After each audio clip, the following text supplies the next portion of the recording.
What is going on, FBA Hustlers? It's your boy Tom, coming back with a special episode today. So I've had the honor to interview Matt. Many of you guys probably have seen his YouTube channel already. He's 25 years old, he's based in LA, and he's done so well on Amazon, and he has a very different mindset about this whole entire Amazon business, which you guys will find out later on in this interview. Basically, some of the questions that I asked him were how he got started on Amazon, how many brands he has, how much he's made last year on Amazon, net profit. I also asked him about launch strategies, his product selections, who's on his team, the whole 9 yards, guys. If you guys enjoyed this video, if you guys want to see more, please do subscribe to this channel, hit that like button for me, leave your comment. Matt is going to personally answer every single question that you guys have. So will I. So this is the perfect opportunity for you guys to receive some of the questions that's been bothering you guys, about some of the answers that's been bothering you guys. And again, Matt is going to respond to every single one of the questions. You can also check out his YouTube channel, which I'll link down below. You can check out his Facebook page. Overall, like, such a good guy. So I'm really excited for you guys to see this video. I know I've been a little bit off for a while, but again, if you guys do see this value in this video, hit that subscribe button for me, hit that like button for me, and leave your comment in the description box below. Enjoy the video.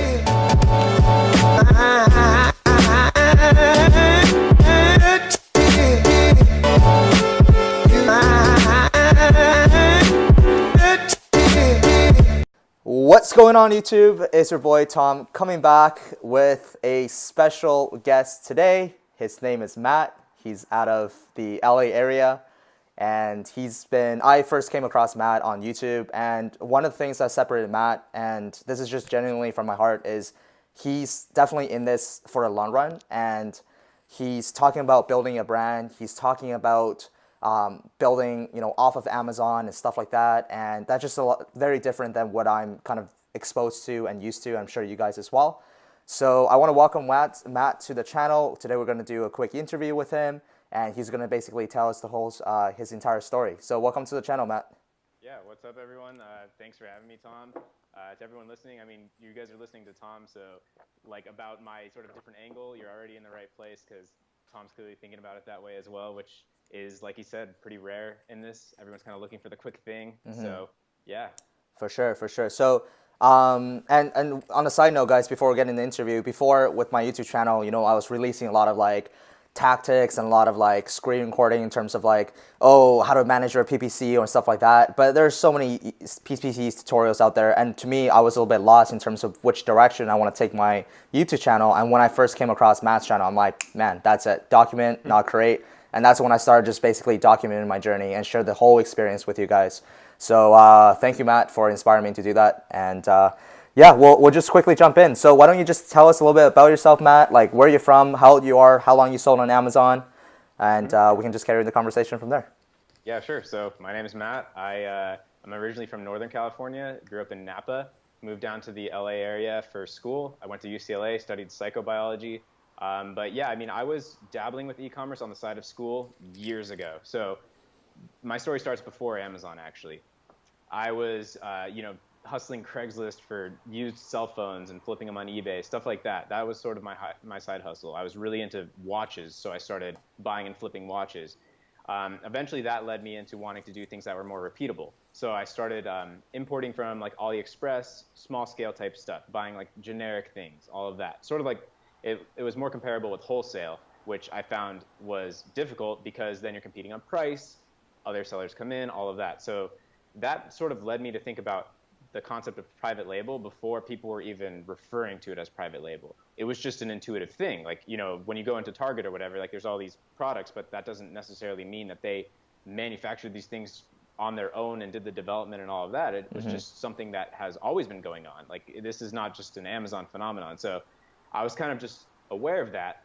And when was this, Matt? Which year was this, by the way? So that would have been, so I started private label just about exactly 3 years ago right now. So like end-ish of 2014. So the period that I'm talking about with like eBay was like the previous 2 to 3 years before that. Right. So, Okay. like 2011 to 14, roughly. Nice. Okay. Cool. So 5 years in the space, essentially. Yeah, yeah. I mean, it wasn't official at the beginning, so Right. like I'd have to think when it was just like, scrappy on the side type of stuff. But I got serious about it like 3 years ago. That was when I started thinking more of like what we're talking about, scalable, long-term brands, things like that. Now, did you like what made you serious about it? Did you find someone online that you found and he's your friend and he like showed you the numbers that he was doing on Amazon, or how did you even discover like this Amazon private label thing?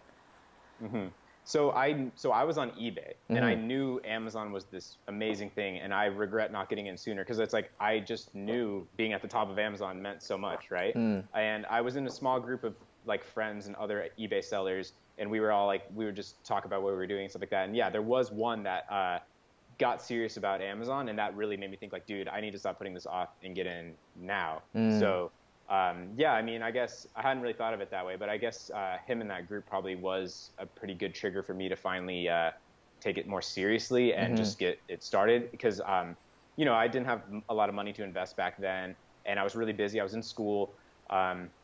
So I was just kind of thinking like, I'll do this. And I mean, I knew of the idea for a long time before I did it. So now it's seeming like, oh, you've been in it forever. But the truth is back then, it seemed late in some ways. Like, all the stuff people are saying now, people were saying then. Like, is it too late? Blah, blah, blah. So yeah, I just want to throw something in there as well. It's really interesting that all it takes is meeting that one person, and your whole life trajectory could turn for the better or worse. In this case, obviously, is better, but obviously you can meet the wrong person and your life will go the other way. But we'll stay positive. We won't talk about that. Yeah. So yeah, you've been selling on so you've been doing private label on Amazon for about 3 years, correct? Yeah. Okay. So how much did you do the first year, second year, and third year? Sorry, third year would be this year? Year to date? So this will be my first like full year. I think technically, so I had this one product I sort of tested the waters with FBA that I don't even really count. Sure. And I guess that would have been the end of 14. Okay. So, but this is what I consider like my third full calendar year is Okay. this year. So can you bring us a like maybe first, second, third year? Like first, Yeah. So I would have to pull it up, but so for 2015, it was around $250,000. Okay. If you want me to pull up the exact, I could. I'd have to put in the dates, but yeah, it was right around $250,000. That's okay. I think, yeah. Yeah, sure. Last year that I have up right now is it was 1,220,000 on Amazon for 2016, and as of this year, so this is through October 16th, not the full year. Right. I have just passed that, which is 1,241,000 in sales. Wow. And that's without November and December, which just to give you an idea, and this is why my fingers are super crossed right now, and I have a lot of inventory leverage for Q4. So last year I did 1.2 million, right? But I did 200,000 in November and 368,000 in December. Holy, wow. So that's almost half of the entire year was done right then. Wow. And that's why, I don't know exactly what's going to happen this year, but I've leveraged as much as I can, and I really hope it's going to be absurd. So we'll see where I end up. Yeah. That's insane. Congratulations, man. That's big numbers for sure. And so I guess now what's your like average? Would you say your profit margins is? Let's say you made 1.2 million last year. Like how much do you think it was net profit? It worked out. So I'm really aggressive on reinvesting, of course, and I spend a lot on ads. I do have a couple products that are more competitive. So after ads and everything, it comes down to more like the 20% range. That's good. So I look for my products to be in like the 35, 40 sort of percent range. But then, yeah, I'm definitely pretty aggressive on ads and a lot. So it works out to like 20 in the end. Nice. So last year, net profit for your business, basically slightly over or a little bit over $200,000. Yeah, my tax return said 245. Wow, so, dude, that's sick. That's amazing, man. Yeah, and that's after trying to put whatever I can on there, right? That's awesome, man. That's amazing. Good for you. Good for you.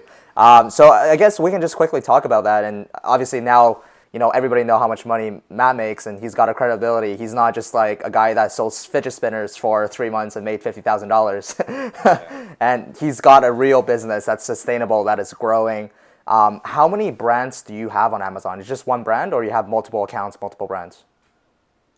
So actually a mixture of those. I have multiple brands on one account. Okay. Just for the simple reason of it being a little more easy to test. Right. I'm not saying it's necessarily the best way because it would be nice to have each brand as its own LLC, its own account, its own bank account. Right. But then I can't just like quickly test a new brand or whatever. Right. So I have like an umbrella account with multiple brands. And as of right now, I have 4 brands. Oh So wow. I would and they vary in terms of like how much they are what I would consider a real brand or like what we talk about being a real brand. And what I mean is my 4th brand is kind of like my lowest tier brand. That one I still will put like sort of random opportunities on.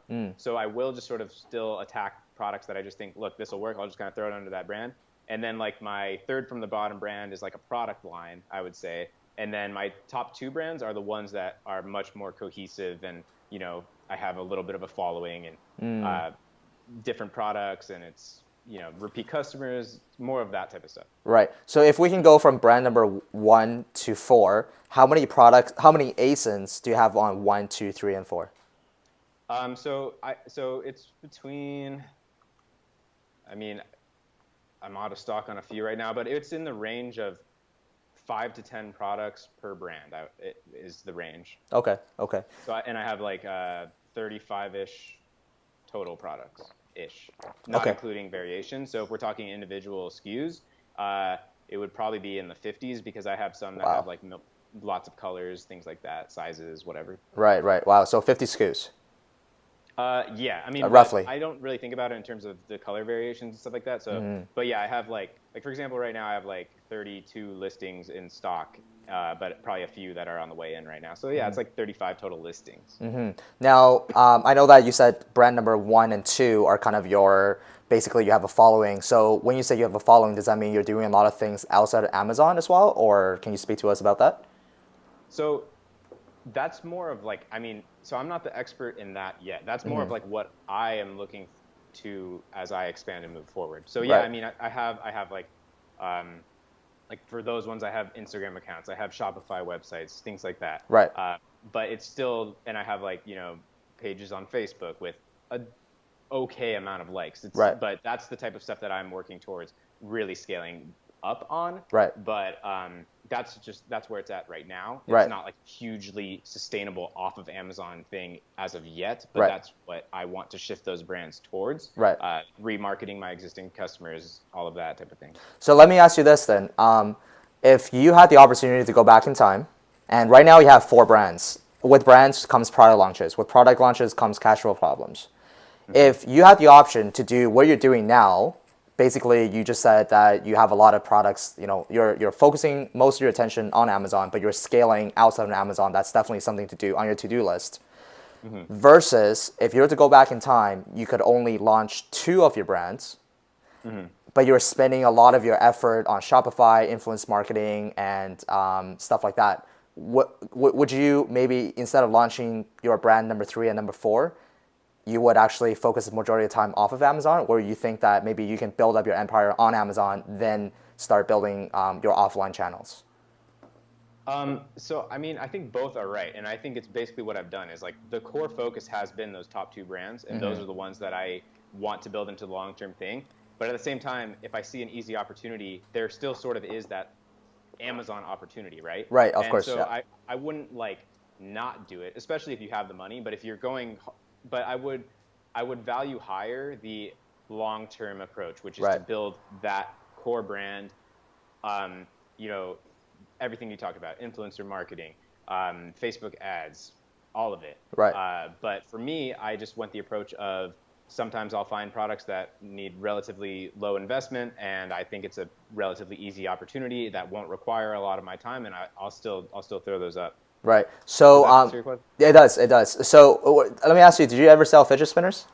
No. No? I won't go into things that are that trendy. Not that trendy. It's too trendy for you. Way too trendy.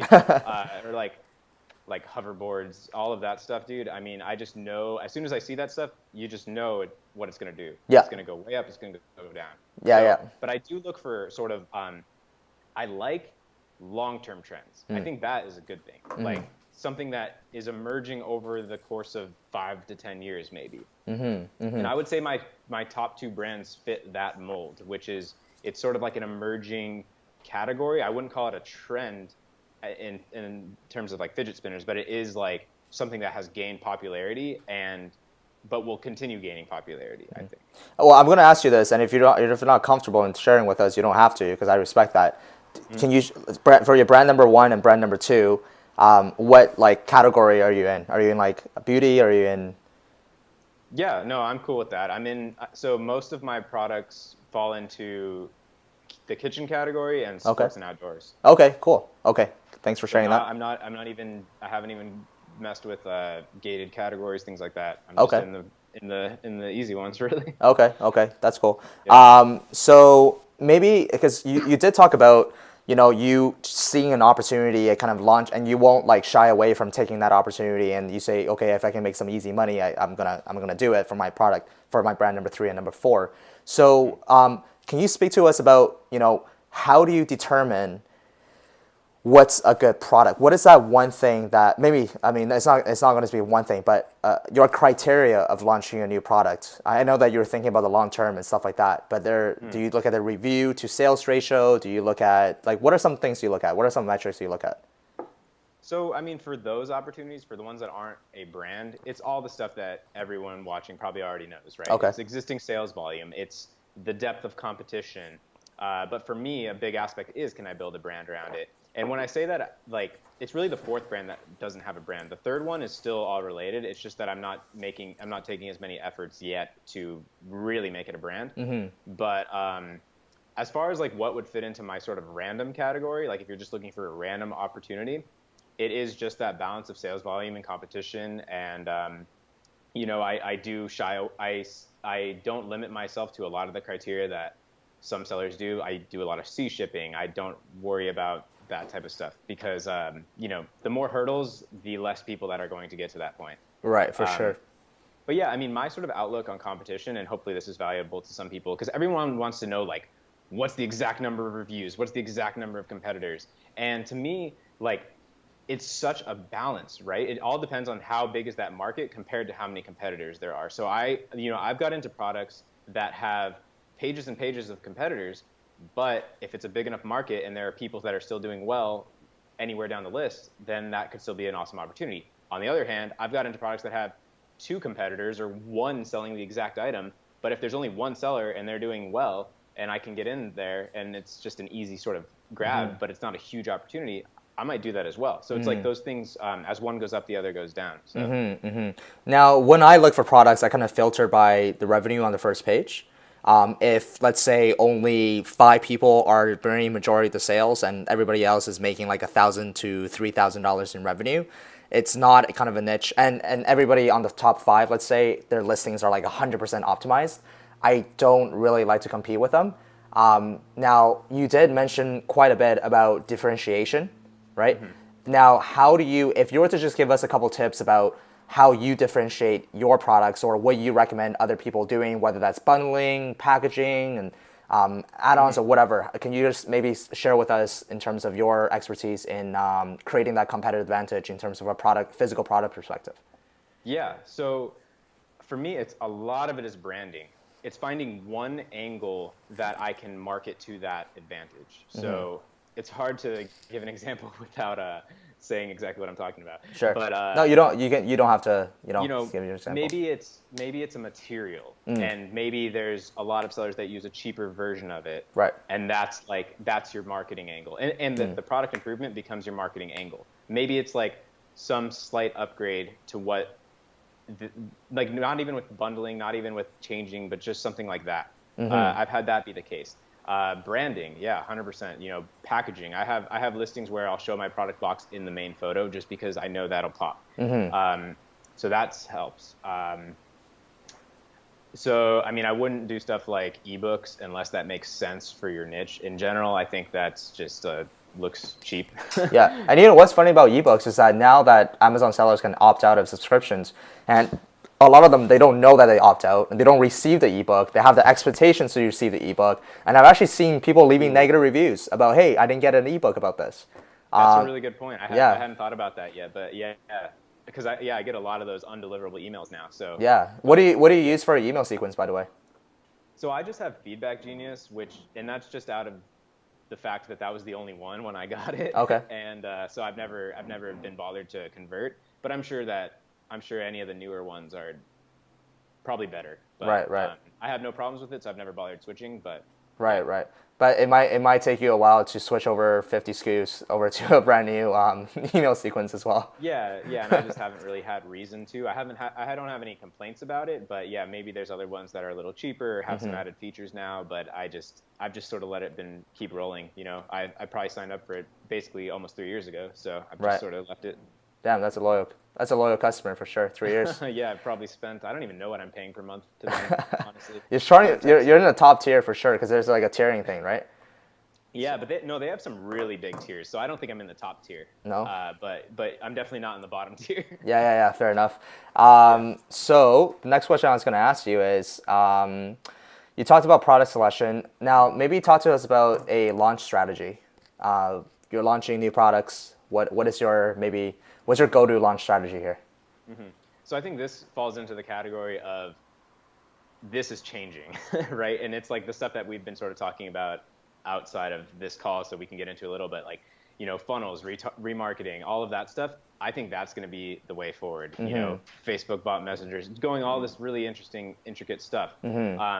So like, that's what I'm starting to implement. Right. But so it's hard because like people ask me what did I do and then what works now, and I think that those are sort of becoming two different things. So 3 years ago, people would give away products. That was allowed. Right. So that was my strategy 3 years ago. But I'm, just for everyone who doesn't already know my content, I'm like the most like avoidant of anything that's remotely breaking the rules at all. Yeah. So as soon as that came out, like, I mean, there's still plenty of people using all kinds of services, but like I haven't touched, I've barely given out a coupon since then. I mean, like and if I have, it's like, through Instagram, like real legit marketing. It's nothing like, none of the launch services, nothing like that. Right. So, so since that change, I've taken I'm lucky to be in a position where it's not my first product. So I find that everyone reaching out to me with questions is in an immense rush. Everything is about, how do I get this many sales day one? How do I get this many reviews like on day two? And it's like that, honestly,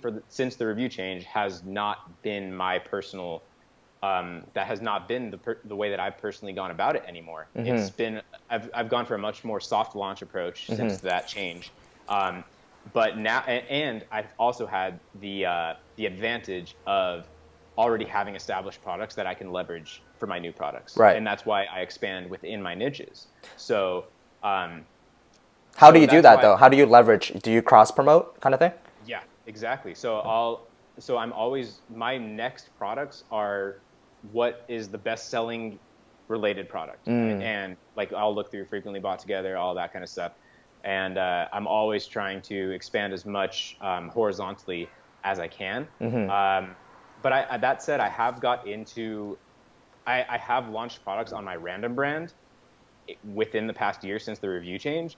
And, and that was close to a year ago, and I wasn't doing all of this intricate funnel stuff and all of that. Right. And it was just a slower launch. But I mean, I still have products that just had no like extravaganza of a launch that now have over 100 reviews and they're doing pretty well, So right. So you didn't like rush into it. You didn't like 10 reviews the first week and get on the first purge first week. You just kind of took the long haul and just, that was gonna, have a good product and it's gonna get discovered. And exactly. See, so much of it comes down to your product offering. And I mean, to me, that's like, it's the whole thing. Like, try to put yourself in the buyer's shoes. Like, if you wouldn't pick your offering, you probably have a problem. Right. Like, as an entrepreneur, like if you're thinking of yourself as a real entrepreneur and not just like an Amazon seller trying to catch the next trend, then you need to be bringing value to the marketplace in some way. And that could be by having a better product at the same price, or by adding some feature or bundle, something that makes it better. I mean, in really basic cases, it can come down to branding and having something that just appears to be legit and seems nicer and better all around than like these just generic crappy listings or whatever. It can come down to copywriting and images, less so today because now a lot more listings are optimized. Right. But absolutely, I mean, you want to think, would I like if I was looking at these competitors, would I choose my own? And I think a lot of it comes down to that. So I try to have a well-positioned offer such that I can just, start rolling PPC, get a few sales. Over a few weeks, I'll get a few reviews, and it'll just start snowballing. Right. But yeah, I mean, but if I was starting day one, and I would also have more time because now I spend a lot of time just on the upkeep, and I have products that are rolling. Like the things that I'm going to be experimenting with myself and talking about and testing are all the things that I know that you're also pumped about, like all of this funnels. Yeah, I will actually, after the call, I actually have, and this is kind of segue into our next topic, and I know you have to go soon, so just cover that. But I actually have a great Facebook guy locally in Vancouver who I've been working with, and I'm more than happy to share his contact with you so that you can maybe even just consult with him in terms of which direction you want to go. He does work with a lot of Amazon sellers, cool. And I've been basically, getting him a lot of leads because it's personally benefited my business. My vitamin C serum went to from the 5th page to the 1st page, and that's a really competitive keyword. Wow. And I've gotten email addresses and really building up that email list outside of Amazon. And then down the road, when I launch a new product, I can just basically blast out an email and saying, hey, it's launch week, beta testers, do you want to try our product for 75% off? And then right away I'll get, it's just through my own internal email list instead of having to go through my launch or whatever to do so. That's tremendous. That's really awesome that you've got that all set up to that point. I've played with it, but I'm still not. It's hard. It's not easy. Yeah. It's very, very difficult. But that's the part where I kind of want to ask you is who's on your team right now? Even if they're VAs or whatever, can you just speak to us from A to Z, who's on your team?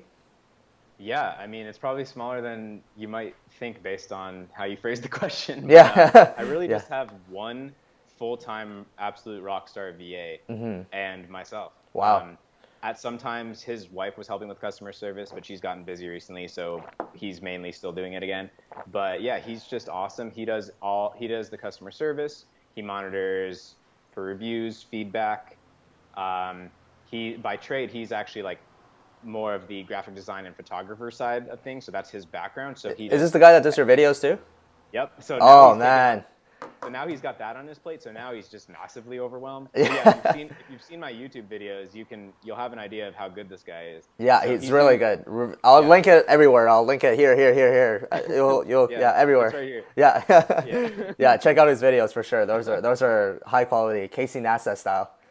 Thanks. Yeah. I love Casey Neistat. Yeah. But yeah, no, he's doing that. So now, we're probably going to actually add somebody to take the customer service off of his plate because I honestly, it would be awesome if he could just full-time convert to YouTube over the next few months or whatever, because he's really enjoying it too, and he's good at it. And this is an interesting thing, but one of the sort of mitigating downsides of me risking starting a YouTube channel was that I would learn more about video myself, and that he would get practice with video. So for our brand videos and things like that. So that was kind of one thought it's cool. I can gain experience even if this whole YouTube thing doesn't work out. Which it has been working out, I'm sure. Yeah. I mean, I've only been at it a little over 2 months now. And just for everyone out there, on the YouTube side of things, I was hesitant. Maybe you were too. I'd love to hear yours after this, but I hesitated starting on YouTube for probably over a year, and I was just worried about talking to 0 people. But then, I just find that I've found that the response has been massively over what I could have ever estimated. So I'm curious if that's sort of what you've experienced too. Yeah, man. I started watching Casey Neistat probably over a year ago, and I really wanted to make videos, and I got his entire setup, the Canon 70D, the Rode mic, the tripod. I got literally everything that he's using. And when I bought it, I just kind of shifted more into photography and taking pictures, and nothing pro, just basically taking a nice angle and putting a preset on that I bought from someone on Lightroom and put it on Instagram, and they turned out to be okay. And then I again, just kind of really want to document my journey, exactly what Gary Vee said. And I was very hesitant in terms of, and to be honest with you, I was more hesitant towards that people were kind of going to judge me. I don't know, maybe that's why I don't really promote my YouTube channel among my friends. I have my own FBA hustlers and my own FBA side of things. I might have my own my life story, my life on the other side. I really don't mix the two together. Yeah, but it's been so awesome, man. I just love meeting like new people like yourself. Growing together, sharing resources. At the end of the day, we're all in this game together, and we're young, right? You're 25 years old. I'm 26 years old, and I know that I'm gonna make money down the road. Money right now is really not too important for me. I think it's just like building the solid foundation for my next like 20, 30, 40 years. Yeah, dude, that's the reason I started. I never knew that it would lead to like consulting and random opportunities so quickly. I figured, yeah, maybe like 2, 3 years down the road or something. I was probably doing it for the same reason as you, like watching Gary Vee and just thinking like, dude, like having this leverage down the line is going to be the whole thing. It's going to be the biggest thing. Like being a 1% Gary Vee is like would be the most powerful thing in the world. Yeah, for because sure. you just have people that are interested in what you're doing, people that then that was really my thought for YouTube was like, you know what? I might launch a business in 5 years that I want everyone to know about. And then it would be awesome to just have a following like around me. And that was really my thought. I never thought it would sort of like catch on in the Amazon sort of YouTube space so quickly. And so it's been awesome. Yeah, we could no, probably talk about this alone for like an hour. So yeah, for sure, for sure. So the absolute last question I want to ask you is, so you launch a lot of products. Actually, two questions here. When you launch a brand new product, what's your like? Do you place like a very very small order to kind of test it out, or do you just place like 1,000, 2,000 orders and just like go balls to the wall? Like, what do you say to that? Yeah. That's a good question. And again, that's something that's very different now from when I was starting because I'm just in a position now where I can take a little bit bigger of a risk. I have products that I have. Well, actually, this sort of tangentially related to this, but like, I have products that I've like taken the profits of one into actually developing a more customized product. Oh, right? wow, Like, cool. so doing more development. So I have individual products. Well, it's mainly one that has literally costed me like 50 grand to just get to that first product being for sale. Wow. So that's not going to work for a beginner. Yeah, no. Don't put 50 grand to develop your own product. Don't listen to this mad guy. Don't. No, I'm just kidding. Yeah. Do not do that at first. But that's the sort of thing you should be thinking about down the road. Like, how can I, private label, but with a brand, and then leverage those profits into more of a unique product, all of that. Like, be a product brand, don't be an Amazon seller.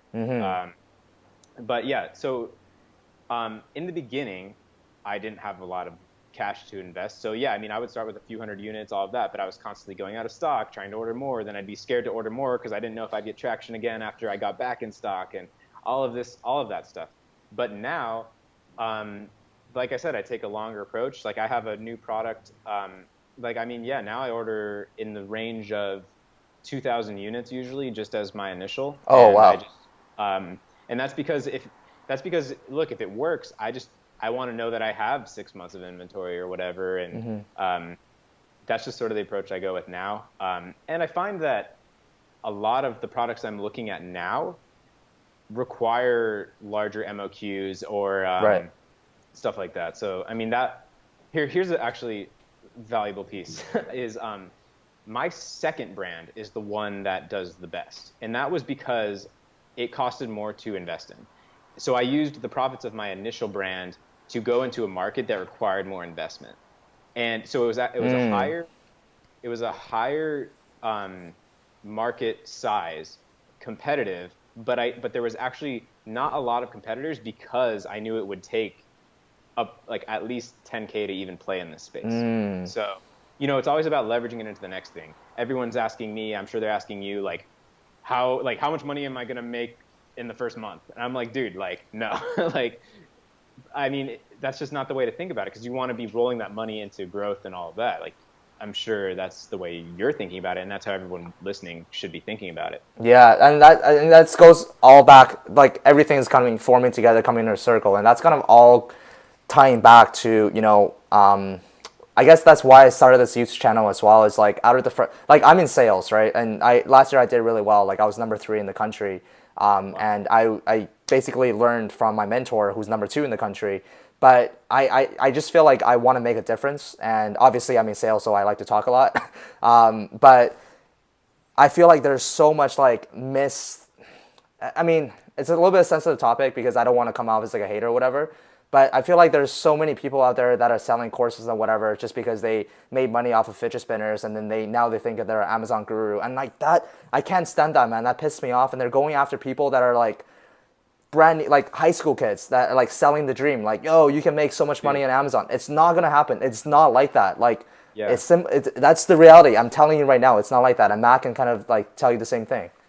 I agree 1,000%, like without talking about Names, whatever. people. No names. But, No names. But I agree. I mean, like, it's just not the right way of thinking about it. And I agree. They're like that's why they say, you know, to start with a really low investment. And I think that puts you at more of a risk. I think the more you can invest, the less risk you have, because there's less people trying to compete in these higher investment categories. And yeah, I totally agree. It's just about it being easy, quick, all of that. But that's because those things are what sells people on this. But you know what? But like I feel like, you know, in a way, like me and you are sort of carving out this new category of YouTube Amazon, and I mean I think the right people will be attracted into our sort of niche, because yeah, you know, a lot of I mean, the sad truth is, well, I mean, even if they're listening to us, a lot of people are not going to succeed. I mean, that's just like Reality. It's hard to start a business. It's hard. Right. It's hard to start a So you have business. to be thinking about this as starting a business. If you're just thinking about this as like, holy shit, Amazon opportunity, I just need to slap something together and make money next month, like that is hard. And here's the thing too, is that most of those really opportunistic short-term products, they have such a short lifespan. So short. Yeah. So short. Yeah. No, sorry. I was just going to agree with you. Keep going. Yeah, no, just exactly like how, like the fidget spinner thing. It's like, yeah, a couple people made 50 grand, but there's 50,000 fidget spinners sitting in people's garages now. So, Yeah. you know, so if you find that hot, opportunistic single product, dude, so are a lot of other people. So it's just not even the way, like I look at things that are emerging long-term trends, but they are not like the hot thing of the day. You know, it's like, what isn't a long-term trend that's already been out for a few years, but I still think it's growing and there's room for a brand and I can bring some unique angle to it, and it's something that I could grow over years and potentially sell it at a multiple. You know, none of those kids, and like, I mean, look, if a course helps someone, that's awesome. Like that's something that I've sort of shifted on a little bit, is because like so many people will come to me like, do you have a course and all this stuff? And like, I didn't take a course. Did you take a course? No, I didn't take a course. No. Yeah. So it's like, the thing is like, look, there's information out there. You can dig all you want. I figured it out. You figured it out. But the thing that I've realized is a lot of people want that like sort of structured thing. So if it helps somebody, like, cool, that's awesome. Yeah. But yeah, it's like, it's just the positioning, right? It's just like the messaging. Like a lot of these courses are good. Like I've seen the skeleton of the courses, right? Like they do take you step by step. But it's just, I guess, how they like market the product is something that I personally didn't sit well with me. Dude, we are literally the same. Yeah. That's the problem with me, is like, because like, yeah, I mean, now I'm in this weird situation where people are, I mean, we don't have to get all into this, but people are asking me for it. And, but I had the same sort of mental thought as you, but it's all in the way I think you sell it. You know, if you're like, you know, start selling on Amazon so you can get millions of dollars like really quickly, super easy, that's way different than being like, look, here's the step-by-step to how to build a business. Like that's very, very different. And it's just like that hard, are you hard selling, or are you just like offering it as this is what it is? Yeah, for sure. No, I absolutely agree with you. And one last thing I would say is, so I have a mentor. Do you have a mentor, by the way, on Amazon? Like like a mastermind or mentor or anything like that at all, or? So I'm still in that like little, I mentioned I'm in a couple little groups, like how that guy who was originally in my little eBay group, like I still talk nice. to him. That's awesome. There's a couple others in there, and I'm in a couple very small Facebook groups that I've been in for a few years now. They're not like ones I can like invite people in and stuff like that, but like, you know, they're like 10 people groups and stuff, and we've just kind of gone through the journey. So that's awesome. I haven't had like a specific mentor, but I've, you know, finding that community is helpful. You know, join both of our Facebook groups. yeah, for sure. I'll link everything down below. Don't worry.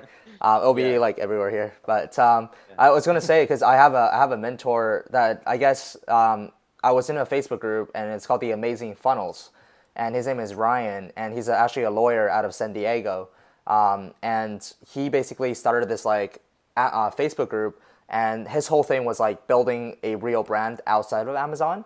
So he teaches you about like influence marketing, Facebook ads, Facebook funnels, email marketing, all that stuff. And like we should all do some sort of a conference call because you would actually your mindsets are all like very very aligned.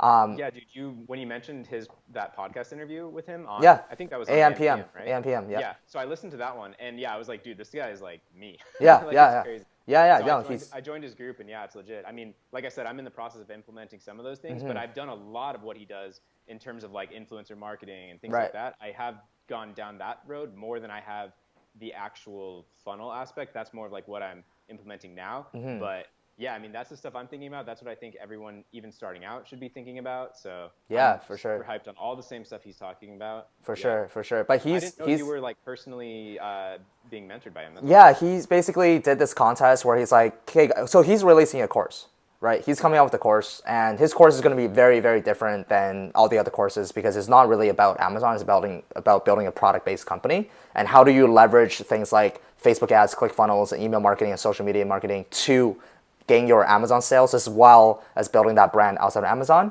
So he basically did a contest. He said, I'm taking on 5 guinea pigs, essentially, and apply here. And I applied, and I was able to join his like Slack group. There's only like 5 of us. And he was basically able to send us some like materials and stuff like that. And I implemented into my business. And my business basically went from like 5K a month to 35K in like 2 or 3 months.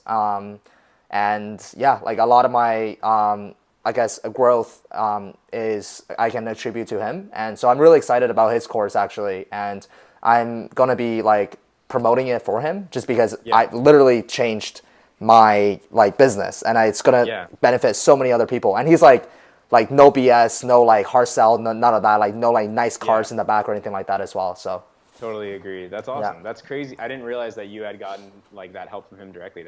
But yeah, from what I heard in that one interview, I'm like so in line with the way he's thinking about it. So yeah. yeah, Awesome, man. Hey, I know you do have to go. I do want to just, say thank you very much again for like what you've been doing, and of course, maybe not everybody says, "Hey, you inspire me," but I'm telling you right now, you inspire me to like create my YouTube channel, and that's like sincerely from the bottom of my heart. And I like told you, my parents live in LA, so next time I'm in LA, I'm gonna give you a ring, and then we can maybe do like yeah. a vlogging. I bought a gimbal yesterday, man. Ooh, nice. I need to Yeah, get on that. dude, But I but bought yeah, a gimbal. I'm so stoked. which one did you get? The Zen Yuan whatever That's the the same one I've been looking at. yeah. Yeah, dude, let me know how it is. But yeah, no, to the point of inspiring you on YouTube, that's amazing, and I'm glad because I mean you're spreading a really awesome message too. So Yeah. I'm glad, dude. Yeah, for sure. Computer is lagging now, but hey, thank you very much for your time, Matt. I do appreciate it, and I'm sure we'll talk very soon. And guys, I'll follow all Matt's stuff down in the description below. Yeah. All right. Thanks. Okay, awesome, man. Have yourself a good day.